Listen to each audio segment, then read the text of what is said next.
Good evening, Vara. Good evening, everyone who's joined us tonight and who will be joining shortly, I'm sure, the rest of you. Hi, Lynn, how are you? I'm very well, thanks. Yes, very well.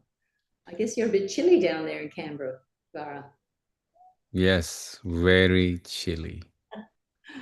It's relatively chilly here, too. Is it? Okay. Yeah, some gets down to 13.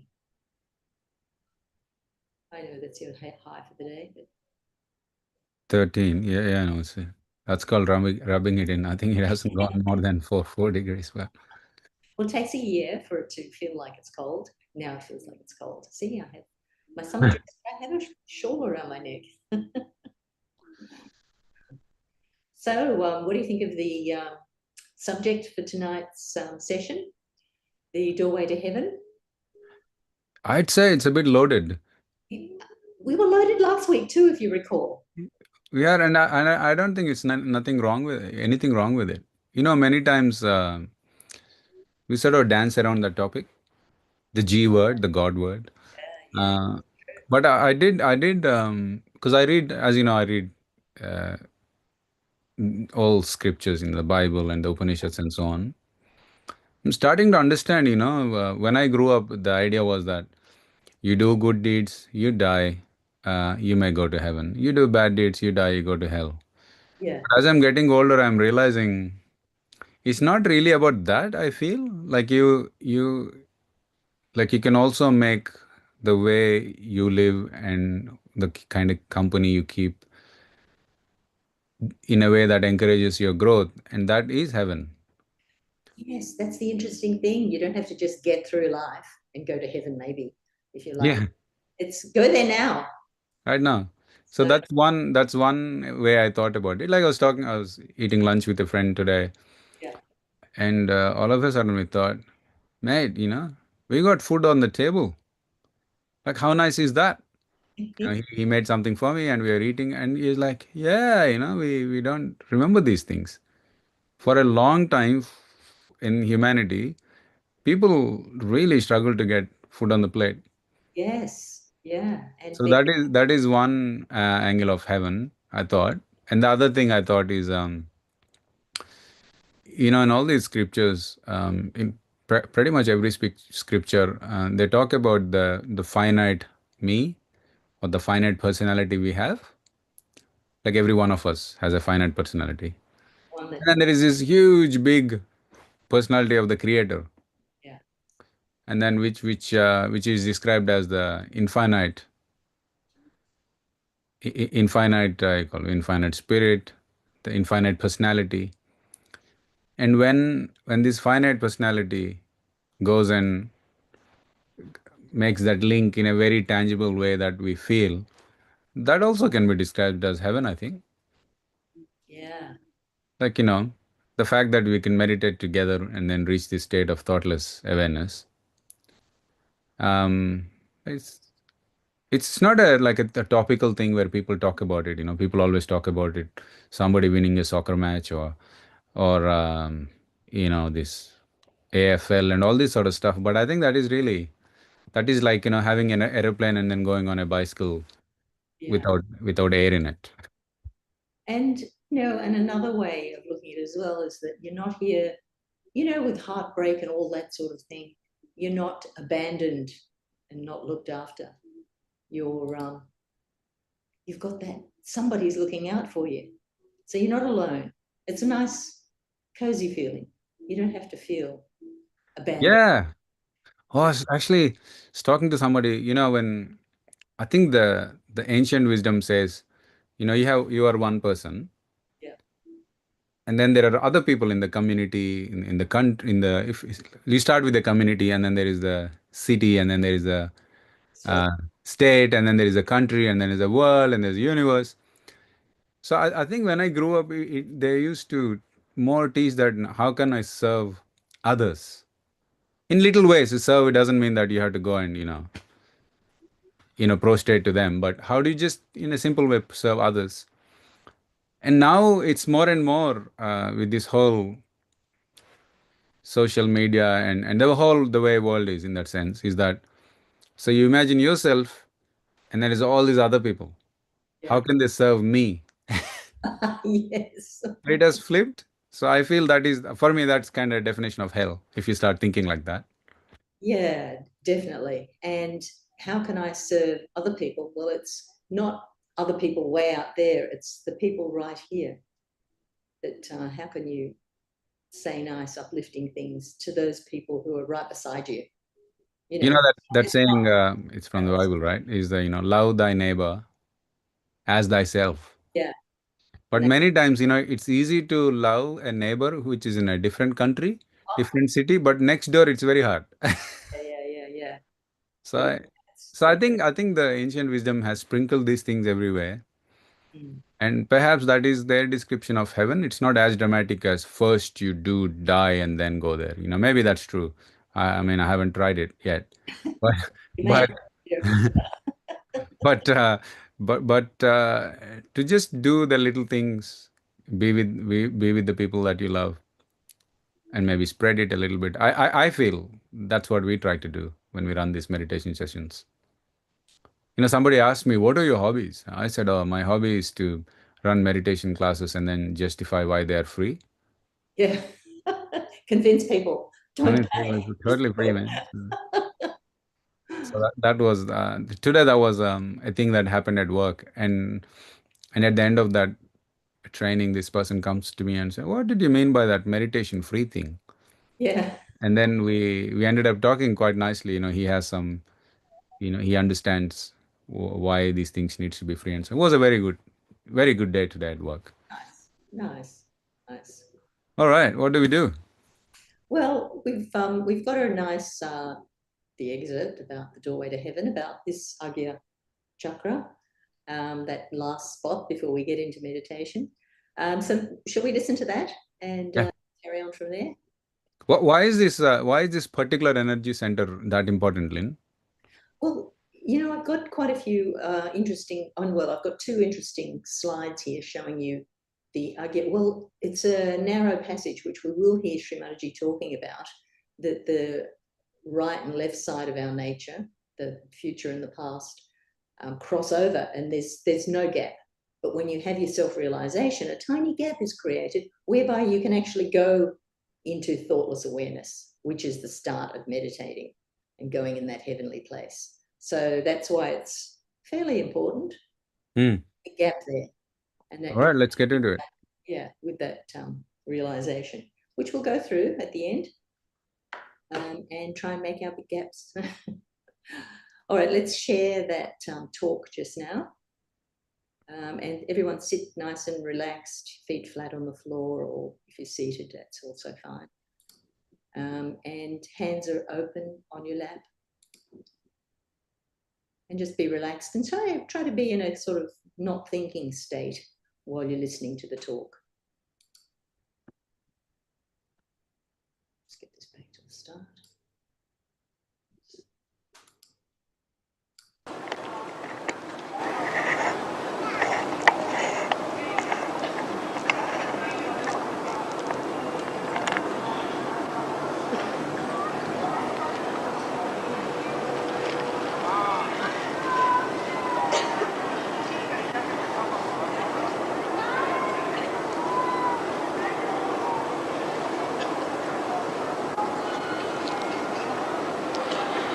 Today we are going to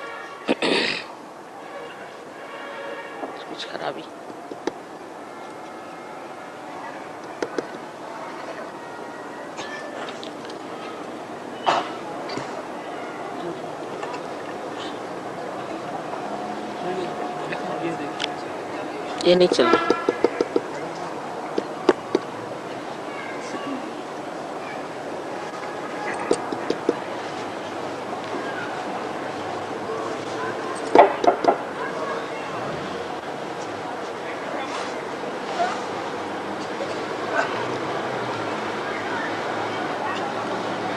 Today we are going to understand the center of Agnya Chakra, which is placed on the crossing of the optic chiasma. the nerves that supply the eyes go backwards in the opposite direction, and wherever they cross, this subtle center is situated. It has a continuous connection with the other center through the medulla oblongata.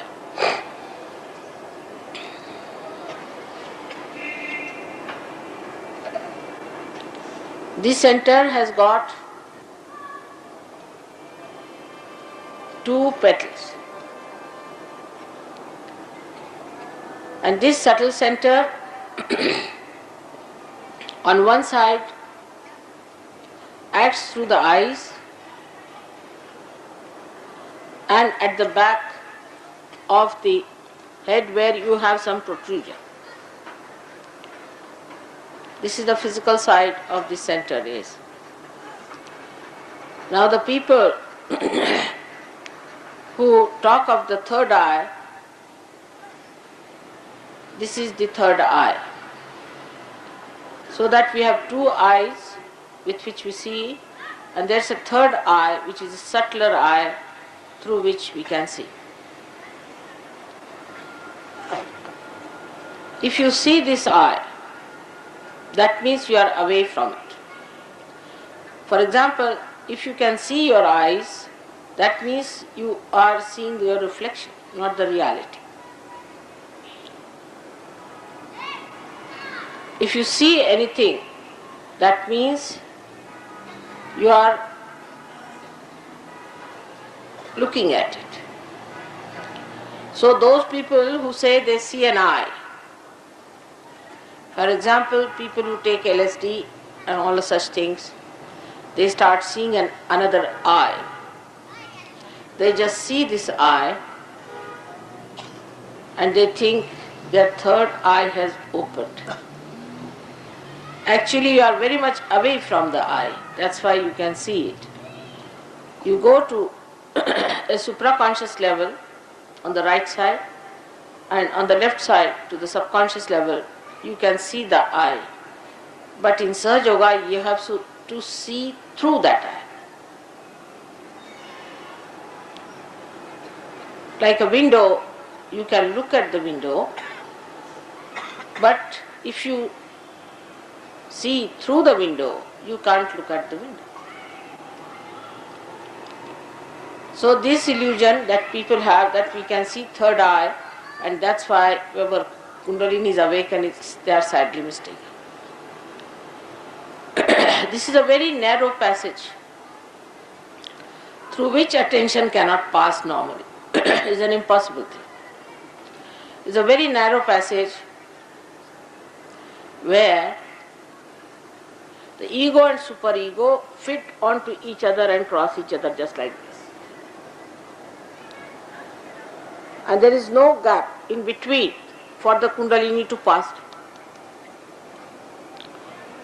This superego and ego go back, go downward, and come to the Vishuddhi chakra and circle round it and go in the same direction. So you find that they come up to this place, they start from this place, go up to the Agnya Chakra, and then they cross over. But here they are in the same direction as they were. Here they cross over. So when you have a problem on the left hand side, you get the effects of that on the right hand side. But the right hand starts from here up to this side, and the left hand starts, say, from here to here. But the left hand actually acts on the right hand side. So if you have any problem on the left hand side, have you got anything to give me? No, I think they must be having somebody might be having something, so talking too much. No, he has got it something here. I've been talking. क्या है? स्टेप्सिल में नहीं लेती? स्टेप्सिल है? ये वो ये मतलब विक्स है। विक्स, हाँ विक्स का। That's it. One will do. One will do. That's all. What is it? Huh? Oh, that's all. अरे one will do. सब भी देने. आयुर्वेदिक ये क्या है? एक छोटा सा दीजिएगा. बस ठीक. बस. Thank you. That's all. That's more than because I have been using my throat bit too much. And today it was rather cold there. Very cold.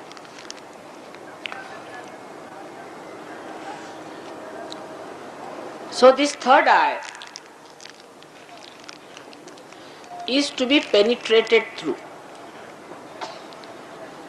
or we have to enter into the third eye through Kundalini awakening. But it is such a closed passage. It is the door to the limbic area, which is the kingdom of God.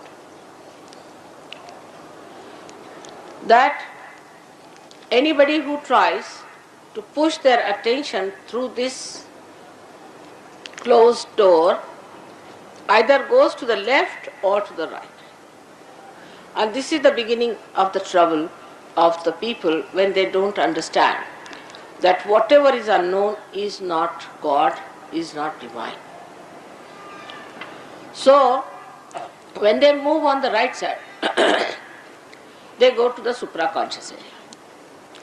And they start seeing hallucinations. Actually, these are not hallucinations but actual things because they exist on the right hand side. So they start seeing things of the right hand side.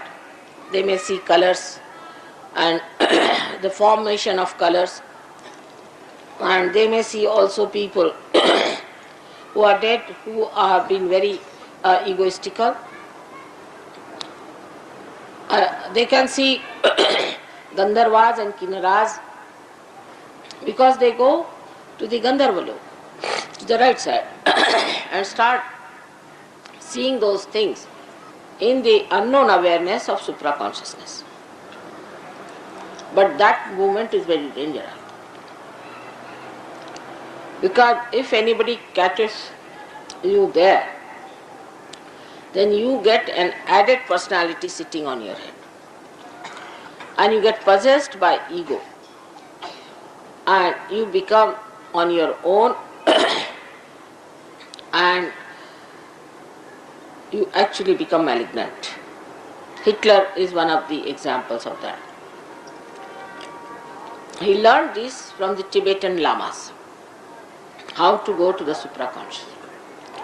And when he learnt it from them, he used it and made many people supraconscious, ego-oriented.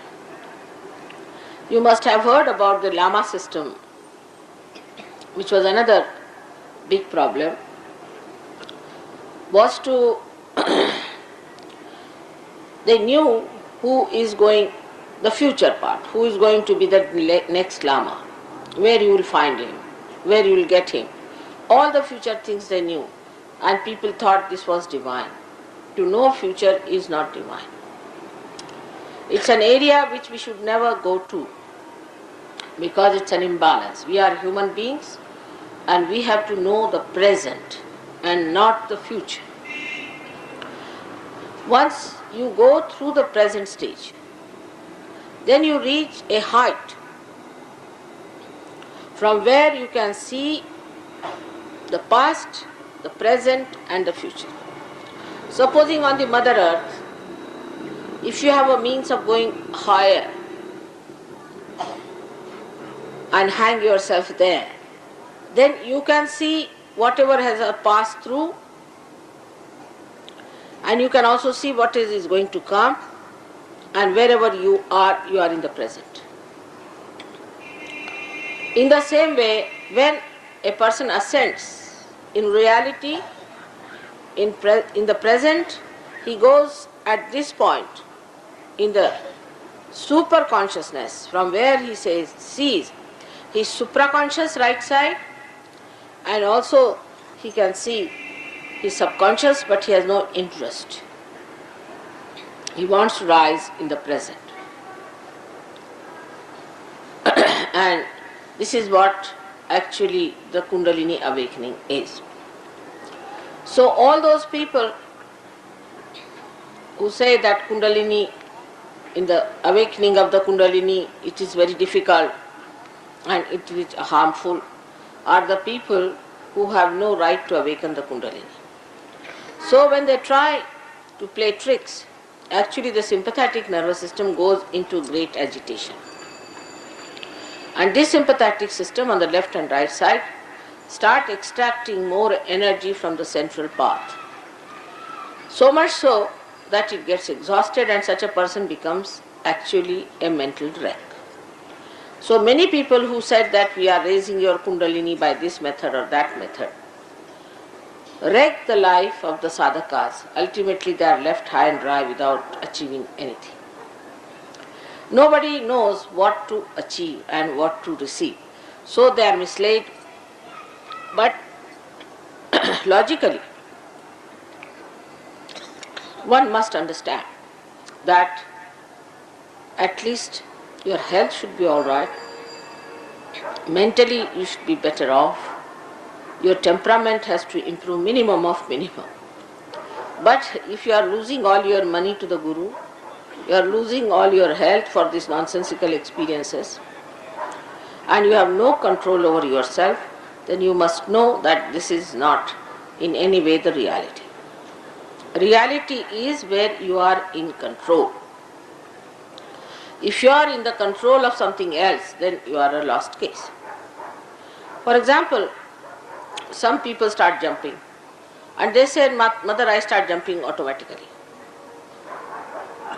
That's a serious affair.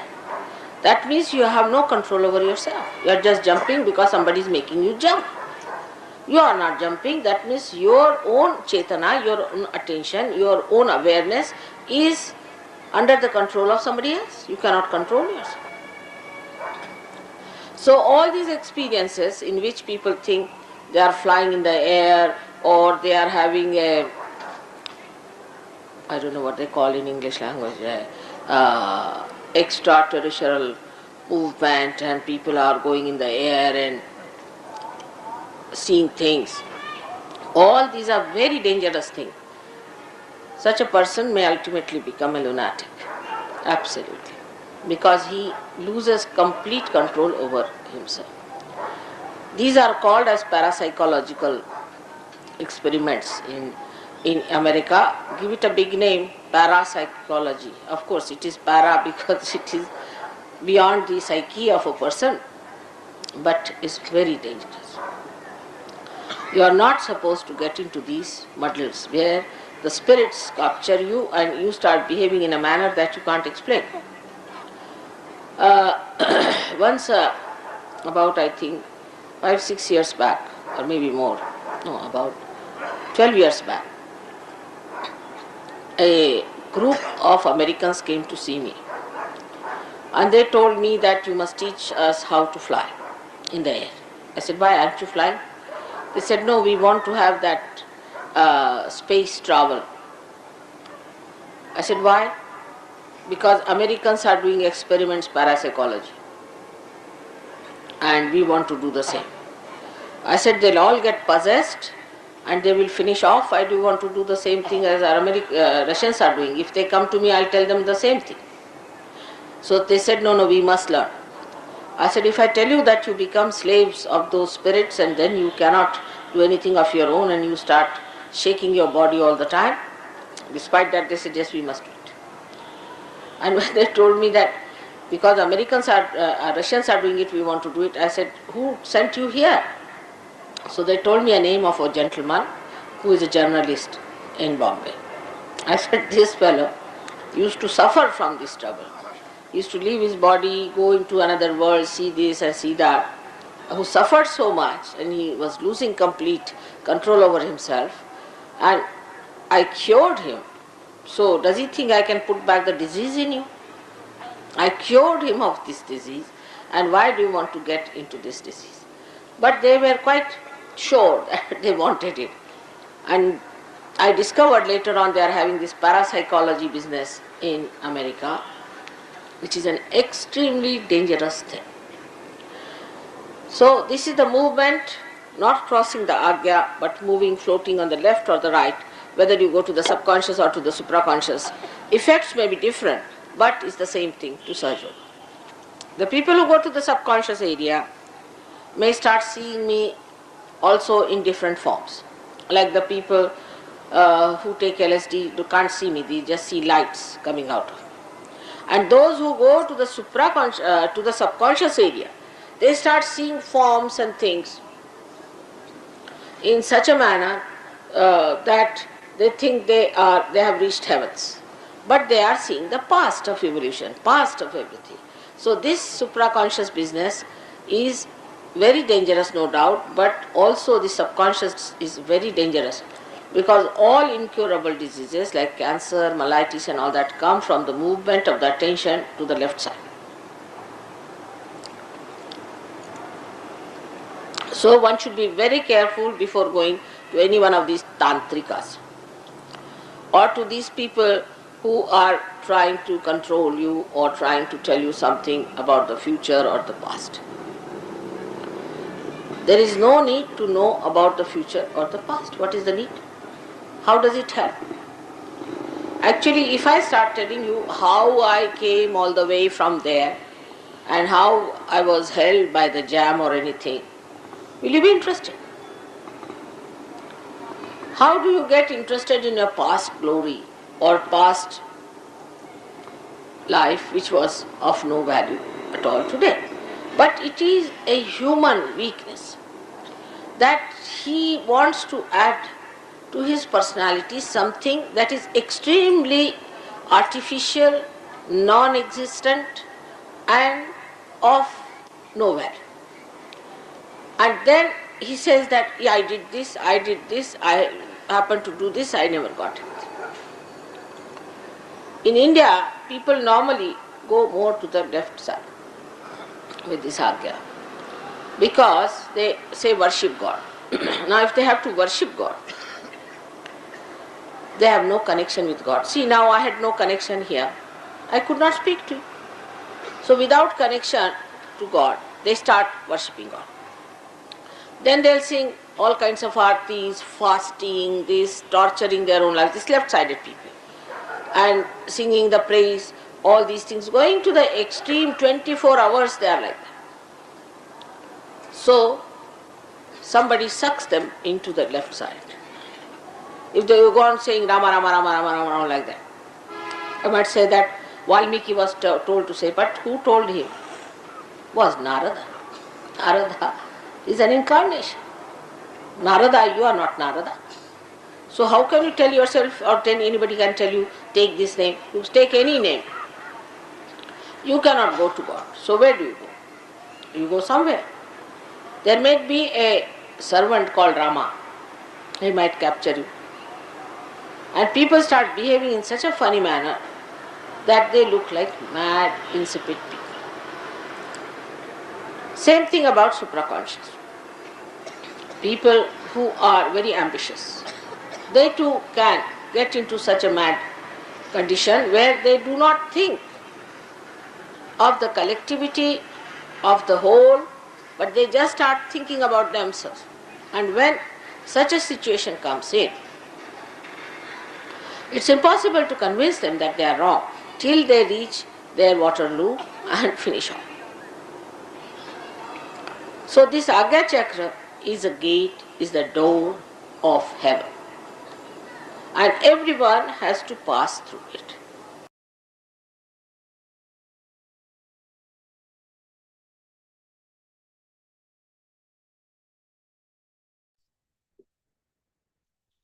So with those lovely words, shall we get through that narrow gate by going through the realization steps? That'll strengthen our meditation. And then we've got a few slides we can look at about the Agnya Chakra, and Vara, you can take us through a deeper second meditation. Sounds good, Lynn. So everyone, let's just keeping our feet flat on the ground, our two hands open on our lap. Let's just take our attention inside. We can close our eyes just for a few minutes to focus inside ourselves. A few deep breaths.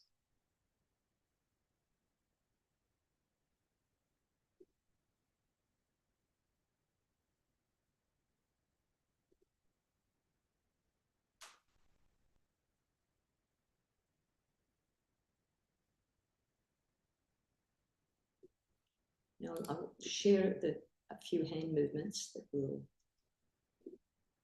do, but you don't have to look at them unless you get lost a little bit. So these are the 9 hand positions that will go with our questions and answers that we'll give ourselves, just to take our attention and stop thinking and get through that narrow gate of the Agnya Chakra. So let's take our attention to the heart. We'll put our right hand on our heart. So that's the hand position number 1, if you need to check. So it's our right hand on our left heart. And just ask that question to our inner self. Mother, who am I? Who am I?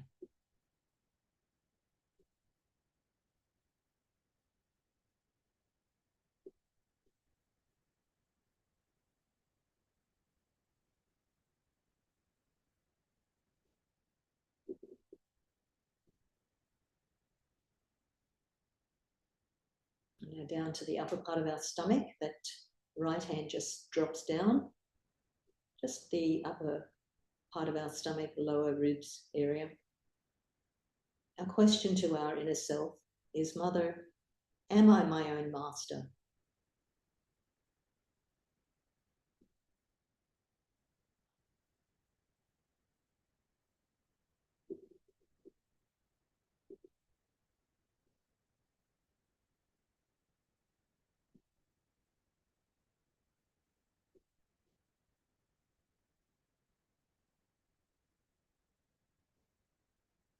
Just taking that right hand down now to where the body and the leg join. So this is our energy center here, where we will be asking for our energy to be awakened. We simply ask, please give me the pure knowledge, the truth about myself. Mother, please give me the pure knowledge of myself.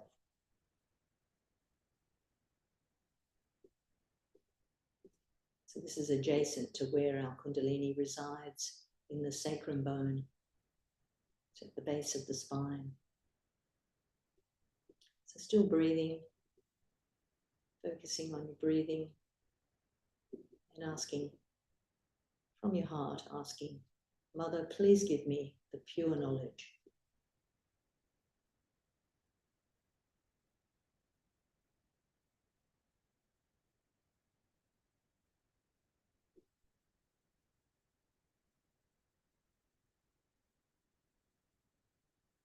So our mothering energy, she will give us everything we need to know.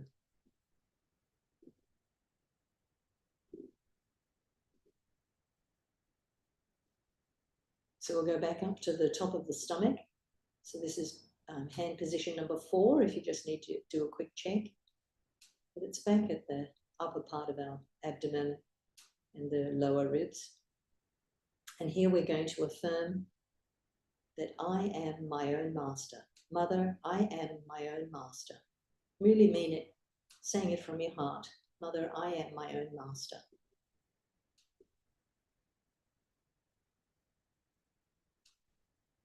So it's quite a big thing to remember to listen to ourselves, our true selves, about everything. Mother, I am my own master.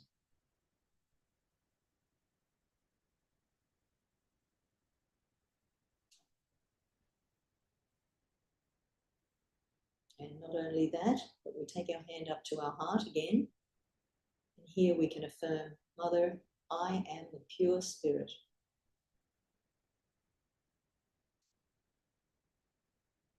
This is the reflection in us of the divine. Mother, I am the pure spirit.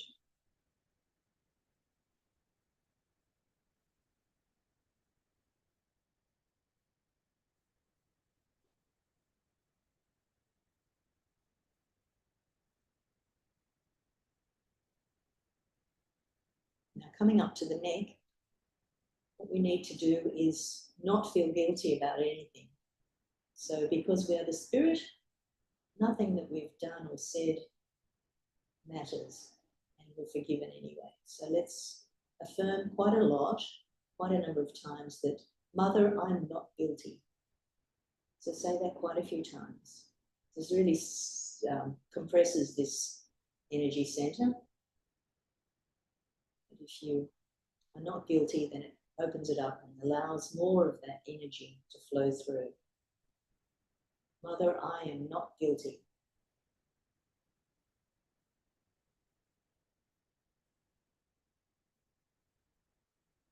So we're turning our head a little bit to the right, and we're grabbing that area between the shoulder and the neck.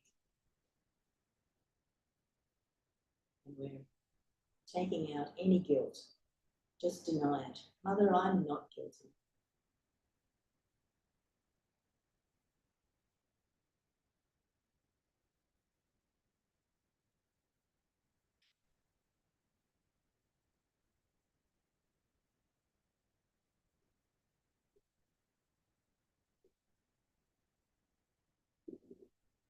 And now we're going to come up to the forehead, this Agnya center, constricted doorway.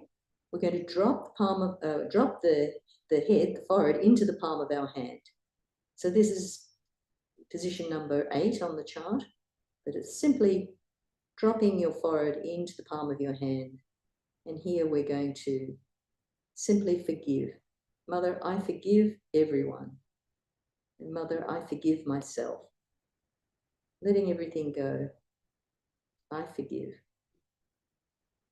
This helps us get through this center. If we forgive, we can get through that center. Mother, I forgive everyone. I forgive. Just let it go. I forgive. I think it might be position number 7, actually. So we're going to go behind. So we're going to take our hand behind, tipping our head up, holding that round section of our head in the palm of our hand from the reverse side. And just to make sure we clear this out fully, say, Mother, if I've made any mistakes, knowingly or unknowingly, please forgive me. Really requesting from your heart, Mother, please forgive me.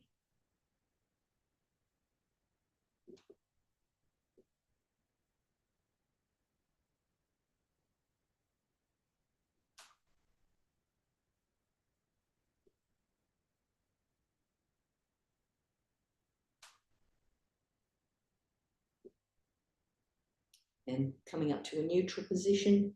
Now the last position is we stretch our fingers out, place the center of the palm on the center of the top of our head, that fontanelle bone area, which was soft and will become soft again. Pressing the center of your palm down, just give it a little massage, clockwise, rotation of the scalp.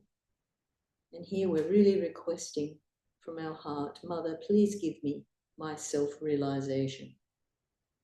If we've done it before, Mother, please strengthen and establish my self-realization. Please give me my self-realization. Now let's take that hand up and just see if you can feel that flow on the palm of your hand as that Kundalini energy flows through. Try and see with your other hand, you might feel it more.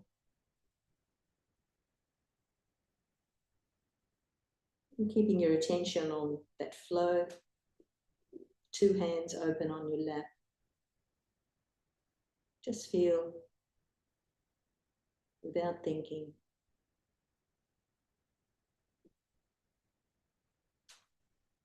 Try to feel that flow at the top of your head.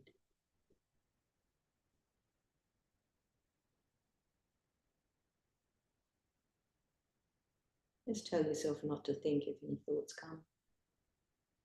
Don't think. Don't think.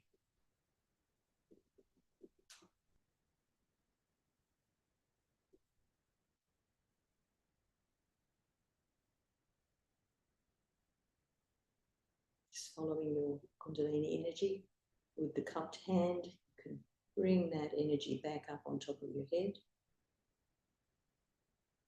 And again.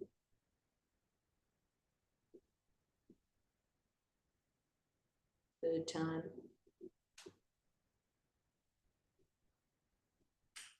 Just keeping your attention up there on top of your head. Let's just sit there for a little while.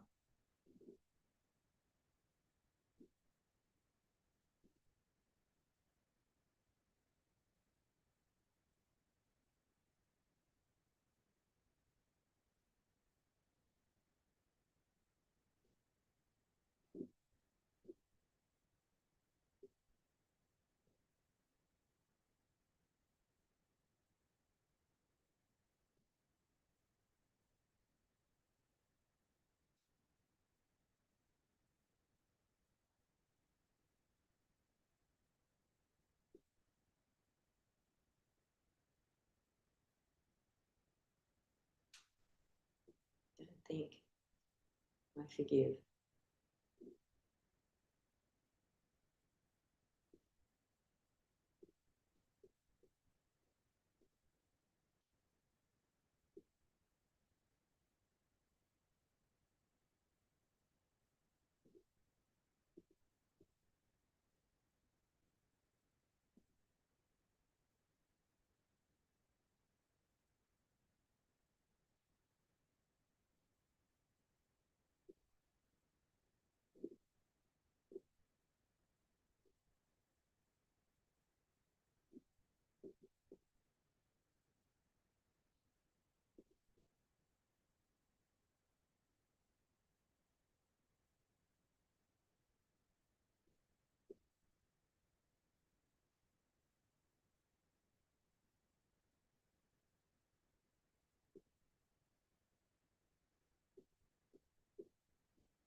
Lara, I think you might like to take us through the next part of our meditation. We've got a bit of couple of information slides on the Agnya Chakra. Do you want to have a look at those? Just where where you feel the Agnya Chakra. That'll be good, yeah. Yeah, we'll just share that as we get ready for the next meditation.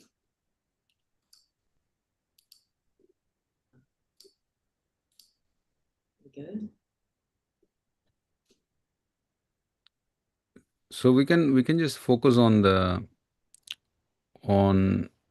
center number 6. It's not too clear, but basically it is saying forgiveness. So if you ignore everything in that chart, see how the two channels are crossing.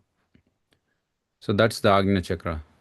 That makes sense, right? If you have this junction there, and if the junction is not open, the card that starts at the bottom of the spine can't go up. So it makes sense that it's called the gate.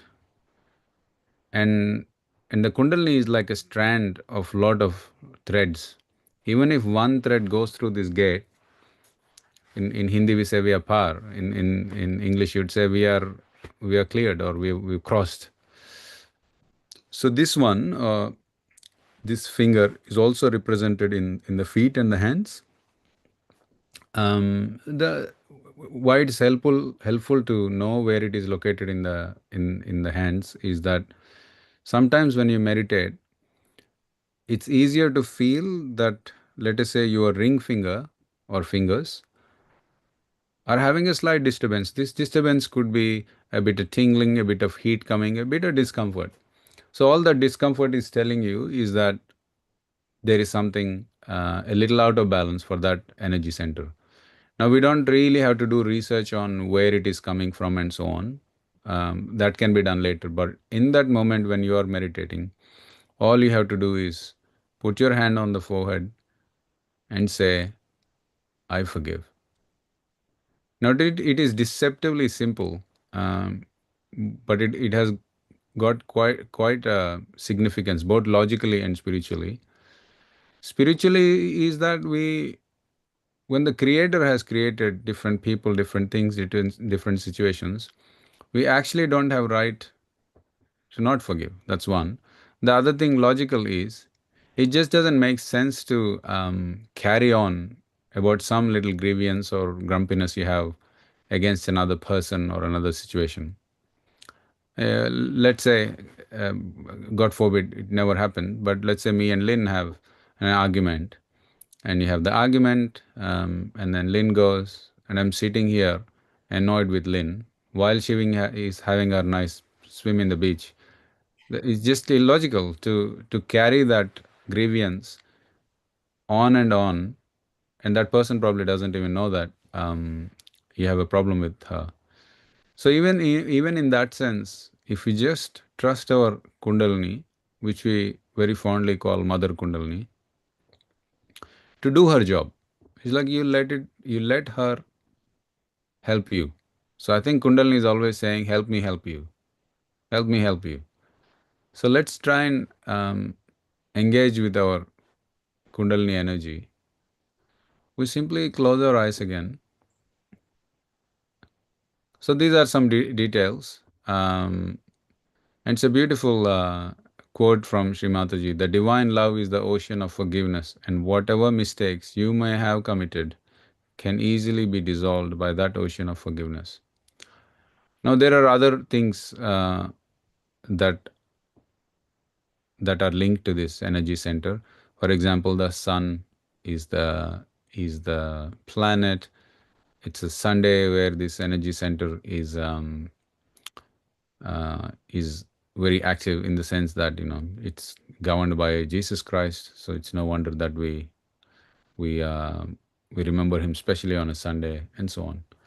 So if you can put Srimati's photograph, Lynn, we'll just get into meditation. So we might go a little over, and then we close off about 7:05. So if we can keep our hands open in our lap.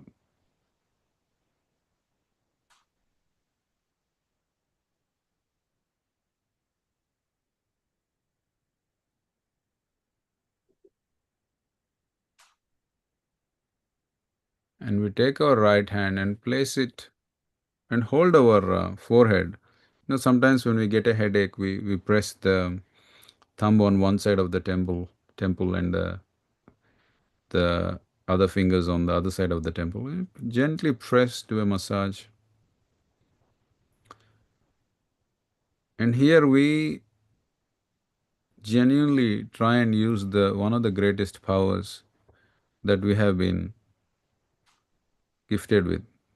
For example, of all these species and creatures, they don't really have this sense of keeping grudges and forgiving. They just go by the instinct.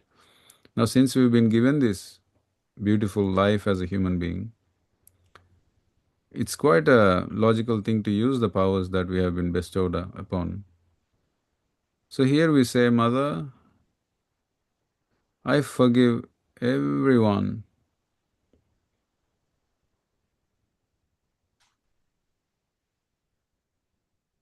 Mother, I forgive myself unconditionally. We, we become a bigger personality by forgiving. So, using that bigger personality within us that is waiting to expand compared to our small personality, We say, Mother, I forgive everyone, including myself. Mother, let me not be in the past, brooding over things that have gone by.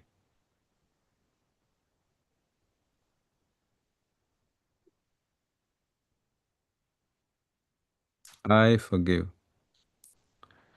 Now, there is a beautiful, we call it a little song, you can say. It's only made of two words. First word is hum, second word is ksham. So, hum in Sanskrit, aham in Sanskrit means I, ksham means forgiveness. So, we'll just sing this song for a few times. All, all you have to say is hum, ksham, hum, ksham, hum, ksham, hum, ksham, hum, ksham, hum, ksham, hum, ksham.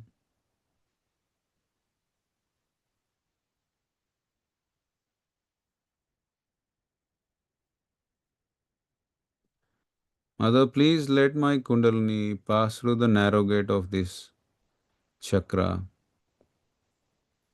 and unite with the all power pervading energy of God.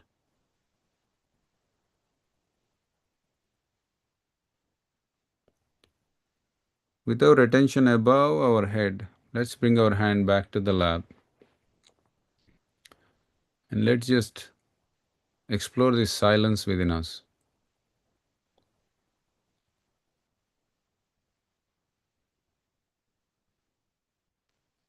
And in your hearts, you can say, Mother, may this experience of self realization be established within me.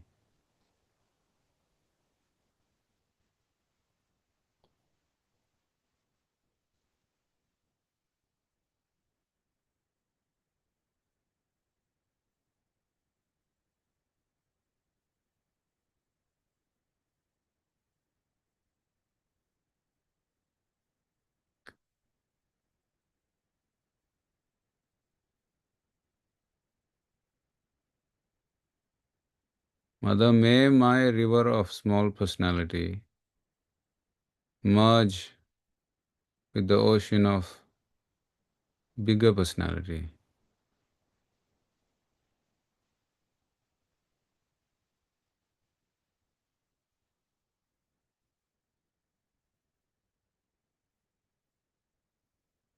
Mother, please give me yoga, the union.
That's all we had for today. We'll let that meditation, we'll let the music go on for another 9 minutes. After that, we'll close the session without talking anymore. Everyone, thank you for coming.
See you next week, everyone. Good night, Lynn.